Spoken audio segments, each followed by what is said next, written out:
Welcome to the Athlete Insights Podcast, hosted by Yash Pad Day, a podcast focused on letting athletes tell their journeys in their sport.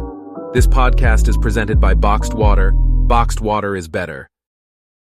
Welcome into another episode of the Athlete Insights Podcast. Today I've got my guest, the head football coach at Brazoswood High School in Clute, Texas, Mr. Coach Eric Luster. Coach, Yes, sir. appreciate you taking the time, and I know it's past the working day, past 5 p.m. Central your time, but I appreciate you taking the time and spending some time with me, telling your story, talking about your story, and kind of helping inspire the young people, Yes, sir. young football players, young men, in that regard that you do. So appreciate you taking the time and chopping it up with me. But Man, it's an honor, man, to be on here. Man, I'm just an old football coach, man, and you reached out and wanted to do this. I'm fired up, man. Thanks for having me. yeah, no worries, no worries. And like I do with every one of my guests, like I said off camera, I want to start off where you began and kind of get to where you are today and kind of what the level it takes. So can you talk about when you first kind of fell in love with sport? What was that age? What kind of was football kind of the first love from the beginning? What other kind of sports did you play in the youth? Well, man, being here in Texas, man, I grew up a Dallas Cowboy fan and Texas Longhorn fan, and Yeah. I watched them every Saturday and Sunday, win, lose, or draw.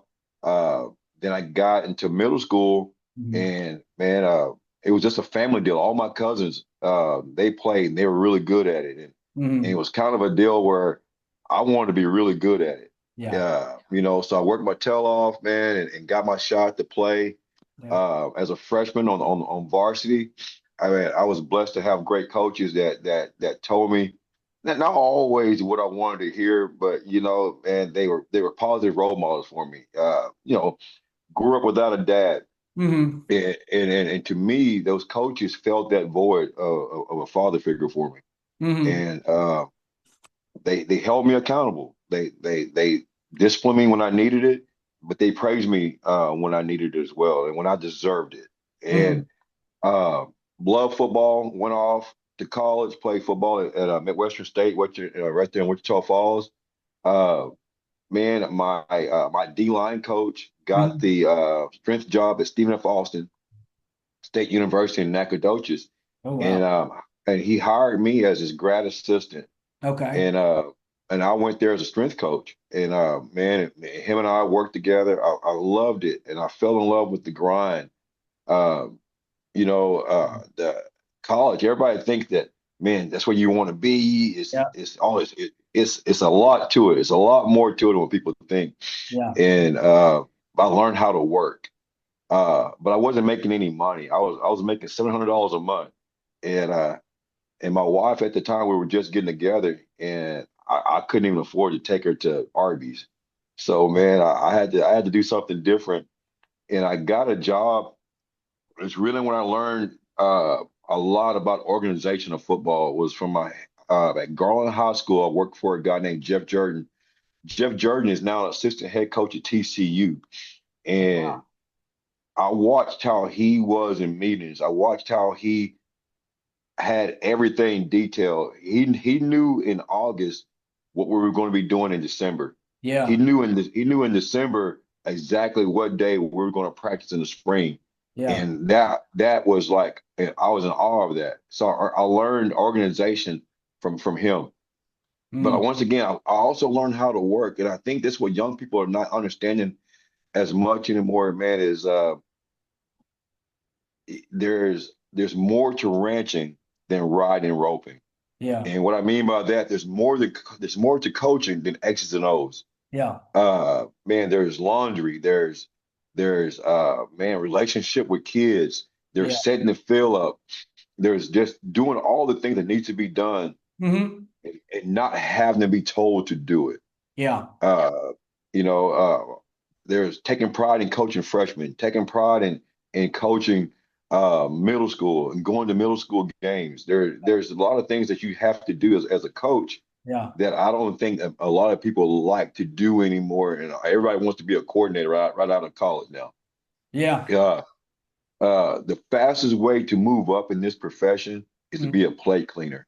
And what I mean by being a plate cleaner, that means, man, that I'm gonna look around and see Mm-hmm. what needs to be done. Yeah. Uh, if my DC needs somebody to do a hit chart, Mm-hmm. and hey, I'll do it. If I need to, hey, I need you guys to be my huddle guy. Yeah. I'll do it. Yeah. Whatever little there's no task that's beneath you. There's Yeah. no small task that you can't do. The more you do, the sexier you are. The Yeah. sexier you are, man. That's how you get moved up faster than everyone else. Yeah. And I learned that, man, as a young coach.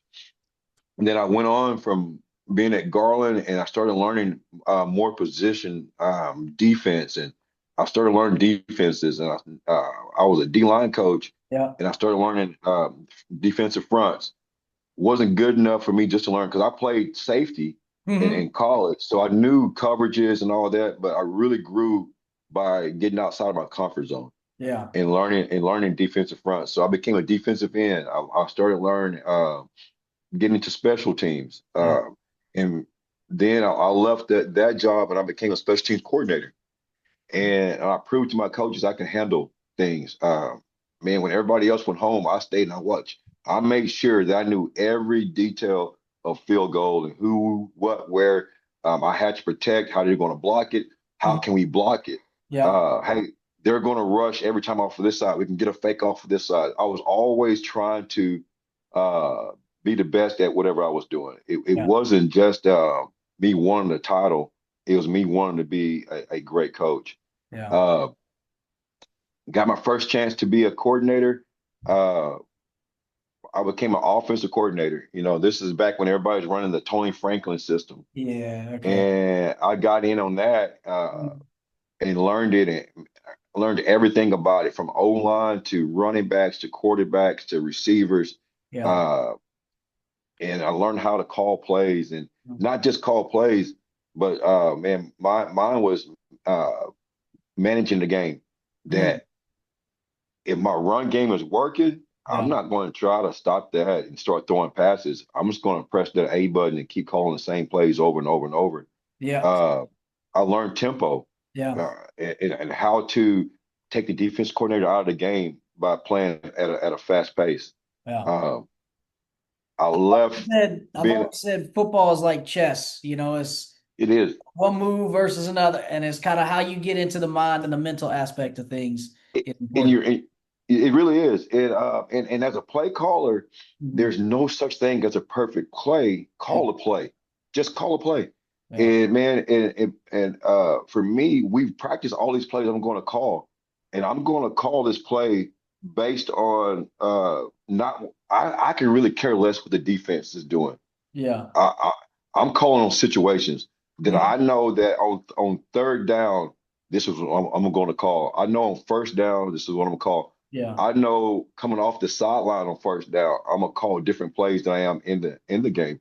Mm. Uh, if I'm moving, I don't want to stop us from moving by calling motions. I want to keep moving. Yeah. Now, if I want a motion, I'm a motion coming off the field when the clock is not running.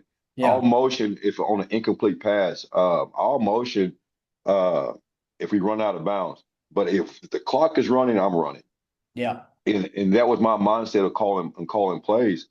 Uh, and we would get to the goal line, and I knew exactly what I was going to call, and I didn't care if the defense knew exactly what I was going to call. And I Mm. don't know if it was an arrogance or not, stop me. Yeah. And 9 times out of 10, because my kids knew exactly what I was going to call, we executed better than the defense was going to do it. That was my mindset of an offensive coordinator. Then I became a defensive coordinator, Wow. and I fell in love with defense more than I did offense. Man, it was to be able to go out and play that chess match and stop what you wanted to do was a big chest pound for me. Yeah. Uh, I watched film and I knew exactly what they're going to do, and I would call a blitz based out of formations. And that's one of the things I think young coaches have to understand too. It's Hmm. not just about calling plays offensively and defensively.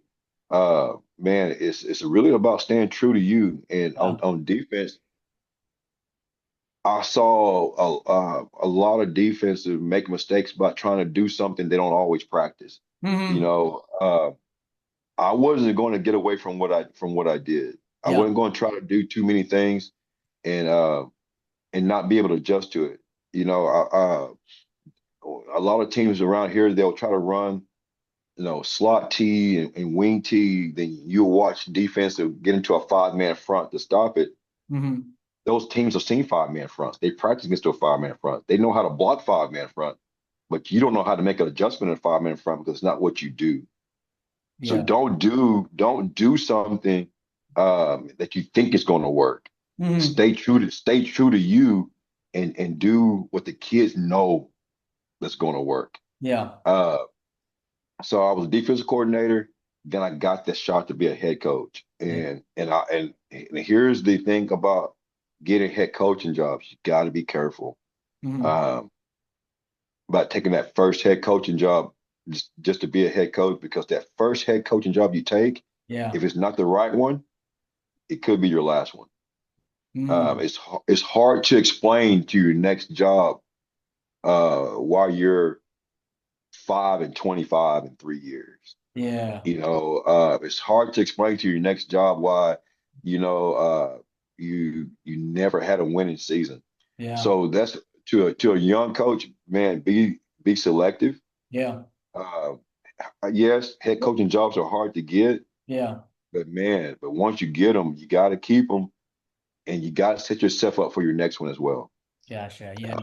And Coach, when you look at and you talk to, from my experience talking to just young players and players that I've coached even and things and just looking at the landscape of high school ball or even college ball now, can you talk about the importance of film? I know you mentioned that Oh you yeah. spend a bunch of time watching film and you knew exactly where they were going to go and you would send the blitz exactly at that time on third down and things and these different situational pieces with defense and offense within the football game. And so, can you talk about, because I think when I see kids, at least kids that I've coached or kids that I've seen, that's kind of comes up is watching the film or not understanding kind of the contextual clues of where the teams are going to go and what they're going to do. So, And that's the thing is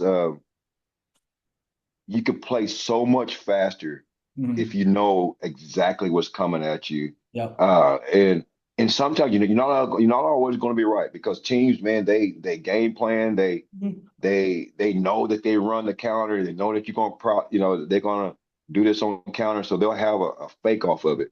Yeah. And I can call a blitz to stop that counter, Mhm. but my kids gotta be able to understand if this, then this. Yeah.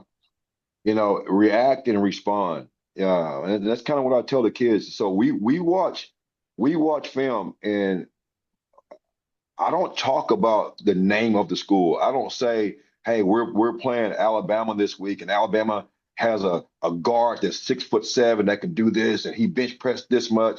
Mhm. I don't do the old school scouting report Yeah. because man, because kids are afraid to fail. Yeah. And if I go out there and tell them that this guy is this big and he can do all of these things, Yeah. I'm making them more afraid of him than they need to be. Yeah. So all I say, this is their formation. These are their top 5 formations. Yeah. Out of these formations, this is what they're going to run. And that's really all the film I really show them is their top plays. I Yeah. don't want them to know anything else. If we stop their top plays and they beat us doing a trick play, they beat us doing something they don't usually do, Yeah. man, hats off to that coach. I don't talk about the team name or the record Mhm. or anything. They're nameless to me. They're Yeah. faceless to me. Yeah. Uh, uh, it's not about the other team. It's about what we do. So when I show film offensively, I go, hey, they're a 4-man front or they're a 3-man front. Yeah. This is how they're going to line up to our formations. Yeah. And it's all I want the kids to know is so we watch film, Hmm. how they're going to line up to our formations. Hey, we watch film. This is what they're going to do when they get in goal line. They want to be a man. They want to go man so they can blitz more. Yeah. Not about, hey, they got this corner that got 5 D1 offers and Hmm. he's a state track guy. Then Yeah. my receivers like, there's no way I could beat this guy. Yeah. And So when we watch film, we talk about is formations Mm, and coverages. Defensively, all I'm talking about right now, man. Uh, this is their formation. When they go trips, this was going to happen. We're going to check to this. yeah. Hey, when they motion, Mm, 99% of the time when they motion, they're yeah. never going to hand it. They're never going to do this. They're Mm, never going to do this. yeah. Hey, when they get into tight formation, when they got double tight, it's 100% run, it's Uh, 70% run. okay. This is where they want to run the ball, Yeah. and they're watching film to make me right. So on Wednesdays, I don't really say much on Wednesday. Yeah. I turn the tape on, and I want my kids to talk. Mm, All right. Say, hey, we're on defense. All right, here they come out right now. Man, they're offset eye, hmm. uh, strong. Yeah. Coach toss, uh, counter. Yeah. All right. So it's third and long, and they're offset eye. Coach, here comes flood right. So I want them to call it out to me because they watch film so much that they're Yeah. comfortable Yeah. with it. Uh, And it makes such a Offense, difference, like you said, when you watch, when you know what's coming, like yeah, you know exactly where to attack the ball. It makes such a difference, and it's like you said. I always, what I was going to always say, you can call the plays, but it's up to the player to execute the play. exactly. So They got to be confident in you yeah, as a coach to hmm, say, Coach, man, Coach had us prepared. yeah, Uh, and we tell our kids this is that we go out and our scout team yeah, is we go good on good. We hmm, don't go varsity versus our JV or varsity versus our twos. gotcha, Our first team offense is giving our first team defense to looks. hmm, Because you can't practice soft and play hard. yeah, Uh, what you see in practice, and our kids believe that. yeah, What you see in practice is what you see in the game. hmm, That's my post game speech. That's yeah, my halftime speech. yeah, Is guys, we practice tempo all week. What are they doing? Because they're trying to tempo us right now. yeah. You Well, know, practice, I like yeah, yeah, we've seen that. We've yeah, seen it in film. We've seen it in practice. It's yeah, nothing. They're not doing anything new. And if they are doing something new, we draw it up on the board. We go through it so many times to where before we go back out on the field at halftime, they're yeah, comfortable with that. yeah. And so that's our adjustments. And just this last week, man, we were down 23 nothing at half, and going into the fourth quarter, we were down 23-19. Hmm. You know, Yeah, because our kids believe in the way that we practice. They believe in our coaches and our game plan so much yeah, uh, that we can, no matter what we tell them, they're gonna go out and execute. gotcha. Yeah. No, and it's been great to kind of see your how you've changed the game, how your story and kind of where you've come from in terms of your coaching journey. What would you say is like in your 25 years coaching, what's been the biggest change you've seen in high school football? Um, Parents, Parents, okay. parents, parents. Yeah, Kids haven't changed. yeah, Parents have changed. parents, yeah, And I've always say this, man. If your dog is barking at you, it's because yeah, somebody else is feeding it. yeah, They're getting told something different at home. yeah, Uh, if I've showed you the film, I've told you this is what they're going to do, and you yeah, still don't trust me, yeah, somebody else is telling you something different. And yeah, it's usually somebody that knows football or telling these kids something. yeah. So how can I say this? You can't coach kids how you were coached.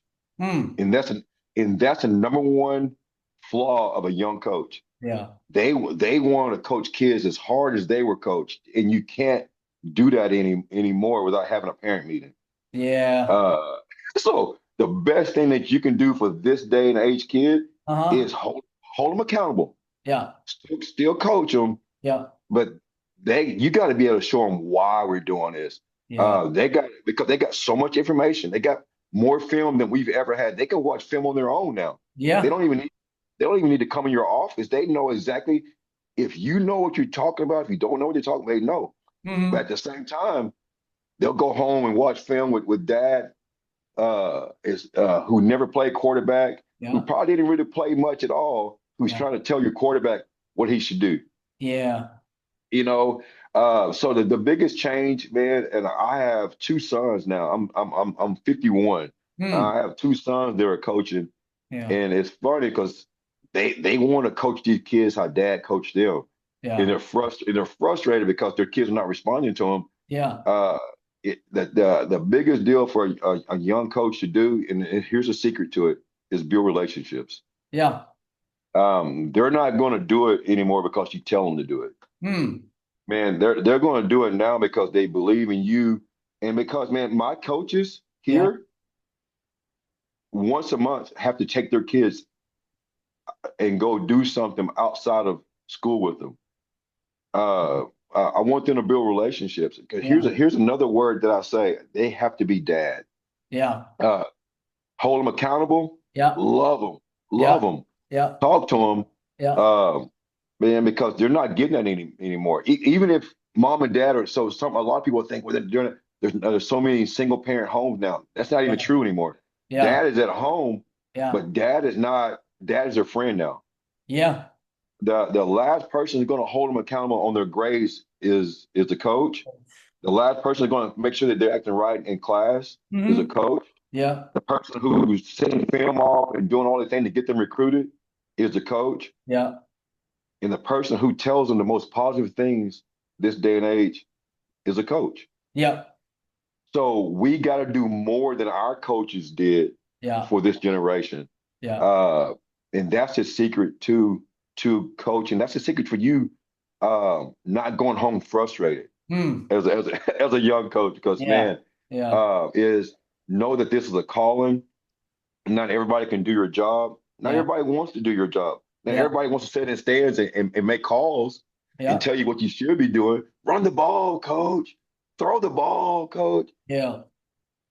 And they haven't watched one Look at second them. of Yeah. yeah, Yeah. yeah, It's yeah, I agree because my coach days last couple of years has definitely been the parents have been yeah, they've been trying to we call it daddy ball, they've been trying to coach yeah, the kid, and it's you forget it's the team. It's not just your son, yeah, it's not just your son, it's the team that wins. Like yeah. I think so much of that is forgotten in today's day and age is that like kids will, especially now, like I've spent a lot of time in college football before I Mm, started coaching high school and was doing a lot of stuff with college football. And you notice like when kids don't get to play, they want to transfer now, like with NIL yes, thing. yes. And it's like, yeah, like, and I think, like you said, it's coming from somebody on the outside saying, you're not getting minutes, you're not getting Yep, anything. So yep. you got to go somewhere else where you're going to get minutes. Instead, if you're in a good situation, just wait your time, be patient, And and roll with it. And I see that so much. And so it's great to yeah, hear kind of the way you hear it from, because my athletes and my students, even in the classroom, I talk about all these different things of like how you can be a better student, all these different things. And so you got to wait, stay patient, wait your time to get your opportunity, and then you'll get there. So yeah. And the thing is too is that you tell kids like, Coach, I've been here every day this summer. I haven't missed a workout, and I'm yeah, still not starting. yeah, Well, man, hard work doesn't guarantee your starting spot, no, but it guarantees that if you do get to start, man, your body is ready, your mind is ready, you're in the right spot to go earn that. yeah, Nothing's going to be given to you. yeah, And like you just said, you telling your students that how many other people in their lives are telling them about grades and practice and film.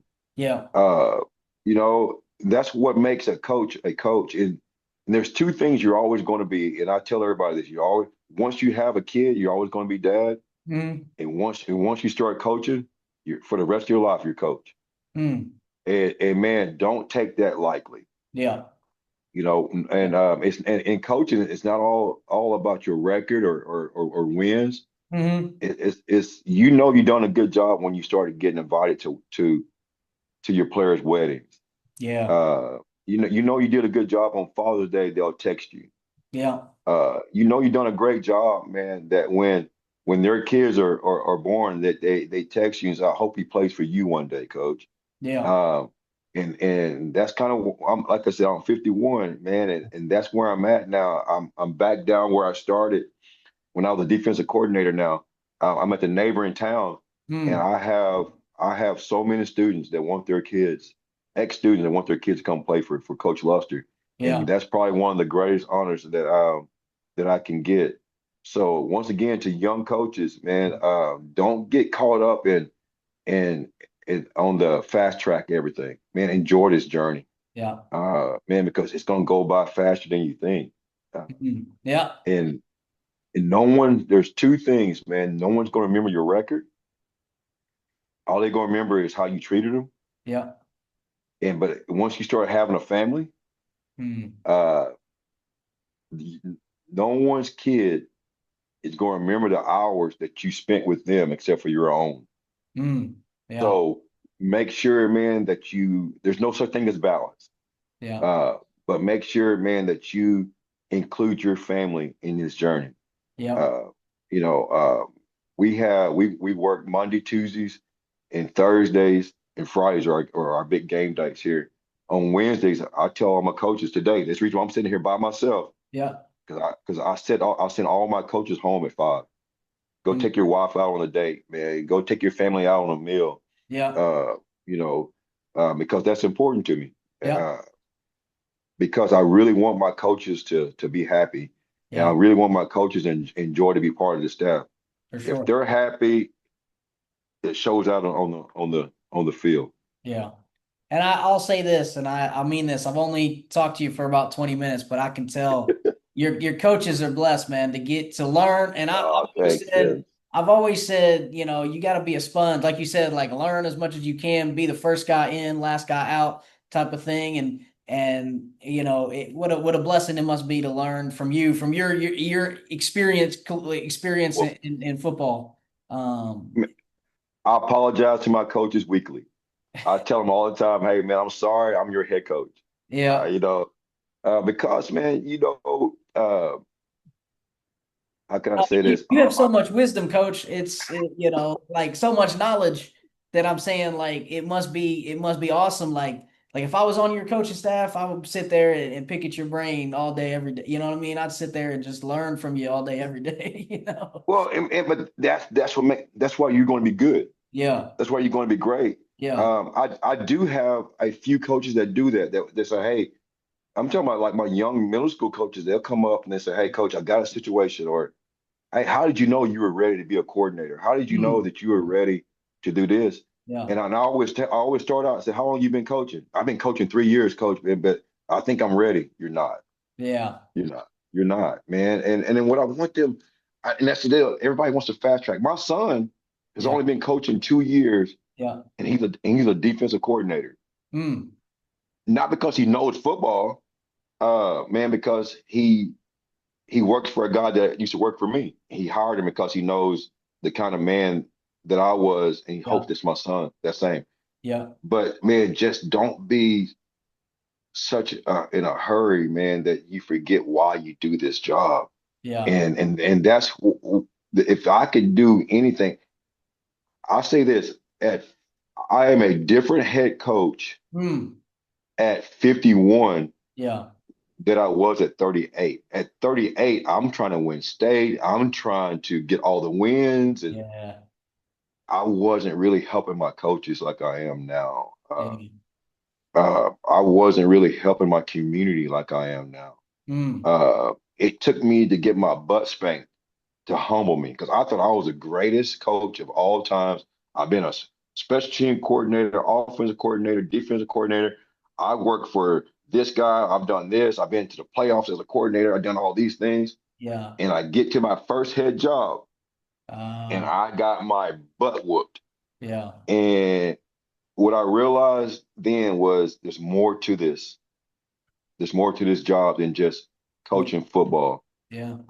There's more than ranching than riding and roping. Yeah. Uh, let Yeah. me let me pour into my kids. Let me pour into this community. Let Yeah. me pour into the school. Hmm. Uh, and a lot of people forget about this. When you become a head coach, it's EBF. It is everything but football. Yeah. Uh, man, I gotta go talk to this kid he just did something in school. I Yeah. gotta talk to this parent because my one of my young coaches said something he shouldn't have said. Yeah. So I got to go do this. Uh, man, but I'll say this one more time. Enjoy the profession, enjoy your job. Yeah. Man, there's so many podcasts out there that you can listen to and that you Yeah. can learn from. Man, thank you for doing this. Oh yeah. Uh, No, I Man, mean, this is why I do it, coach, is really to help out the young generation and help them understand, because you're right. Like young people nowadays, like they just want to they I heard a quote. They said they have destination disease. Like you yeah, so quick to yeah, reach the destination, but you're not enjoying the journey, right? And you're yep, not enjoying the struggle yep, of the journey and all that stuff that comes with it. yep, So that's what I try to preach to kids is like, yeah, you might not have the job that you want right now, but you yeah. have to do this to get to that. You have to It, do it, this to get to that level. Like, yeah, and it's one of those things, man. It's um, if you do the work, somebody's going to notice, yeah. you know. And even on my own staff, man, I got a staff of 16, Mm, 15 coaches yeah. and myself. And out of that 15, man, and it's no secret. It's a running joke. I got a circle, Yeah. and I put these guys are in my circle. You guys are really close. You guys are here, and they it's a joke, And they're all I love all my coaches, but there's about five that I would say, hey, look, you're gonna be a head coach one day. Yeah. Yeah. Because of not because they're good with X's and O's, Hmm. man, because they're good at setting up the field. Yeah. Uh, because they're good at doing fundraising. They're good at man. When they're disciplined kids, they don't punish kids. Yeah. So and there's a difference between discipline and punishing, and they understand that. I got some coaches that when they go out and try to discipline a kid, they're trying to run that kid off, Yeah.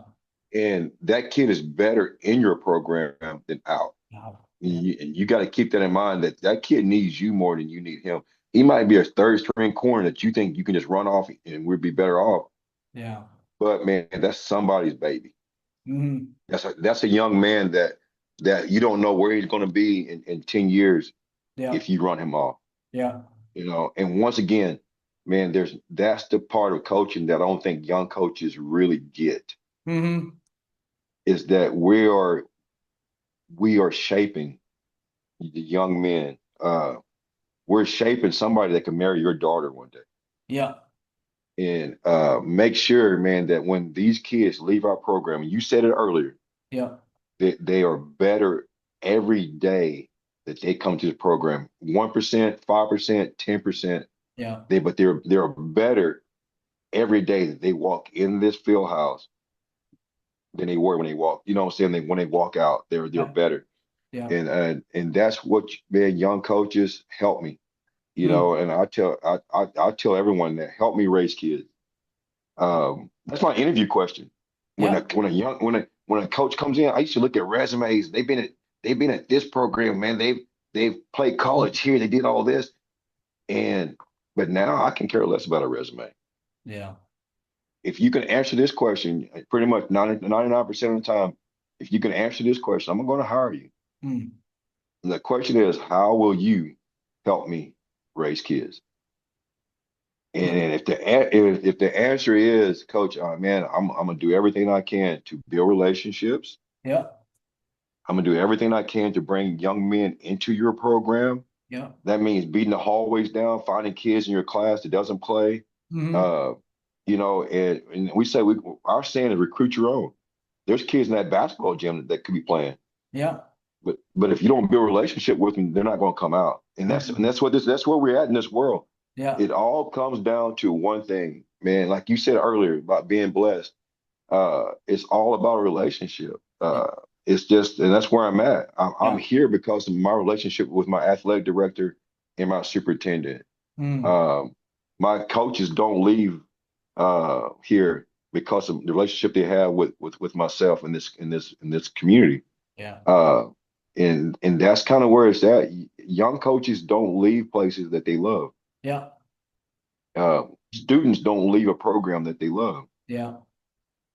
And But so, it's up to the coaching staff and the coaches like yourself and your coaching staff, like in order to build that. And you guys have done a mhm, great job in building building a program, and you specifically have done a great, because you just talked about it. Your coaches aren't, your coaches don't leave because the relationship they have with you. Your players don't Hmm. leave because the relationship they have with the program. And it's all a credit to the program that you built, Coach, because it's you got to build a loving program to get kids to love your program, and that's Yeah, and it's a lot of work. hmm We do things in the off season. Like I take my and you have to earn the right yeah, to go and serve here. yeah, So my I don't know how much more time we got, but here's my core values. My yeah, core values is on everything. If you go to anything that I post, you're gonna see four letters, THIS. hmm, This. You're gonna see this. My program is about this. hmm, And what this means is trust. I yep, gotta be able to trust you. yep, You know, heart. Do you love football? Do you love athletics? Do you love this school? Do you love this community? yep, Heart. Intentional. Are you going to show up every day, man, and want to be 1% better? You're going to show up every day and do the work in the classroom. yeah, And the very last thing is you can't be a victim. You hmm, have to serve. The S is for serve. hmm, It can't be all about you. It's got to be for it's got to be for this community. It's yeah, got to be for this team. It's got to be for the guy next to you in the locker room. And we all say play for the guy next to you.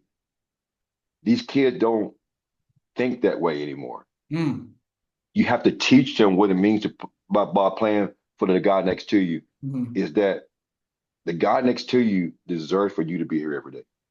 yeah, The guy next to you deserves for you to give them a look in scout team.